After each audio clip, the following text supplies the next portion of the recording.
couple of aspects of having nerves is there's a tendency to speak really quickly. Now, this is something I do anyway. Anybody who's known me for the last 40 years will tell you I'm a fast-talking person, so I happen to be that way on stage anyhow.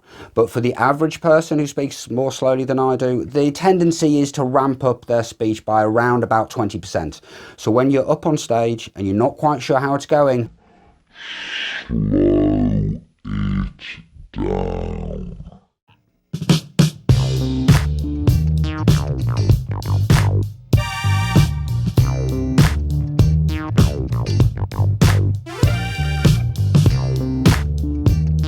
Welcome back to the We Are Funny Project YouTube channel. I'm your host, Alfie Noakes, and I'm going to be giving you some more performance tips, specifically today if you're a brand new comedian or even a wannabe comedian. And I'm going to be addressing the issue of nerves. Now, the very fact is, it's always going to be scary your first time on stage, and quite often your 300th, 500th and 1000th time on stage. Frankly, it goes with the territory. Stopping nerves isn't really something you really should be aiming at. What you want to be going for is managing and mitigating the nerves so you can really focus yourself on performing as well as you possibly can. And a lot of those nerves will become managed through sheer experience and stage time. There really is, no matter any of the tips I give you here, no replacement for stage time. These tips are designed to give you fast tracks to getting better more quickly. So when it comes down to managing nerves, your first gig is going to be one of the most scary evenings of your life. You are frankly losing a form of virginity in front of a room of strangers. Now, because we're speaking about the issue of nerves, we should break it down to what you are probably going to be most nervous about. And frankly, it's going to be about failing in front of the audience. When you're an open mic comedian, your audience is basically made up of two types of people. One, other comedians, other open micers in the same room waiting for their turn to go up on stage. And quite frankly, they're amongst the worst audience possible. They're so busy running through their own sets in their heads. They've often seen the other acts in the room perform most of these jokes before, so they're not likely to laugh as hard as real audience. So that section of your audience aren't a great audience for you anyway. And more to the point, they know what it's like. They've been there. They have a degree of empathy for you if you do happen to fail on stage. Because the very simple fact is, if they've been doing this for any degree of time, it's happened to them. So let's take that part of the audience and put them over there. That leaves us with what we call real people, actual audience, people who came out to watch the show.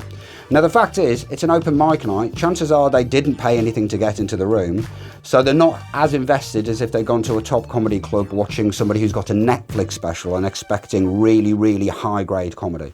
Once you're ready to go on stage, whether your first time, your 10th, 50th, 100th time, one of the things I'd recommend you do is try and look at a breathing exercise. Genuinely, it helps. I'm not going to do it here for you in full detail because it would be the most boring piece of video you'd ever seen. But quite literally, it is this. You breathe in to the count of 4 through your nose, hold your breath for the count of 7, and then you breathe out slowly through your mouth to the count of 8.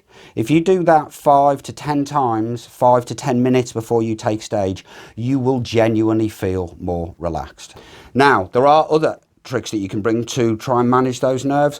One of those is reminding yourself of a time you were super successful. It could have been the time that somebody told you they loved you for the first time, but something that gives you that warm and tingly feeling. Try and focus your mind a little bit on that within the 5 minutes before you go on stage, and not just running through your set over and over in your head, making it a little bit stale. So tapping into a happy memory where you felt good and there was some degree of success can be extremely helpful indeed. Another rookie error that I often see is when a new actor walks on stage is they take a deep exhale before they start speaking and they get halfway through their first sentence and run out of breath. And of course, that just is not helpful for anything, not least comic timing. And then further than that, what's very important is if you look like you're having a good time, then the audience are much more likely to A, believe you're having a good time, and be brought into your little universe as well and allow them to enjoy themselves. Smile when you talk, so long as it's persistent with the persona you're presenting on stage. If you're smiling, it makes it so much more easy for the audience to like you. And if the audience like you, then it's so much more easy to get them to laugh at you. And if they laugh at you, you've succeeded, haven't you?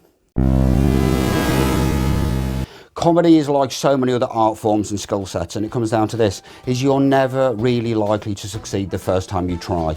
You didn't pick up a guitar and play a perfect chord the first time you tried. You never jumped onto a bicycle and not fall off a few times before you figured out how to do wheelies down the road. And it's just the same with comedy. You're going to have to accept the fact that you're going to die on stage quite a lot of times, and then once in a while you're going to get a killer gig, and that's going to fill you up with enthusiasm and joy for the art of comedy, and that'll keep you ticking over until you get through another few deaths on stage. And if you're getting just 1 or 2 laughs on stage in your first early set, in fact, you're doing really rather well. So there is no replacement for stage time at all. The only way to do it is to get up there and do it. You need to give it a go, and you need to not worry too much. So those are some ways of managing nerves and to handle it on stage in a really effective fashion. But make no mistake, nerves are unavoidable. It's just a case about managing them and then pushing through them. Okay, that's today's tip all about nerves, and I'll be back another day with a fine tip for you on performing comedy.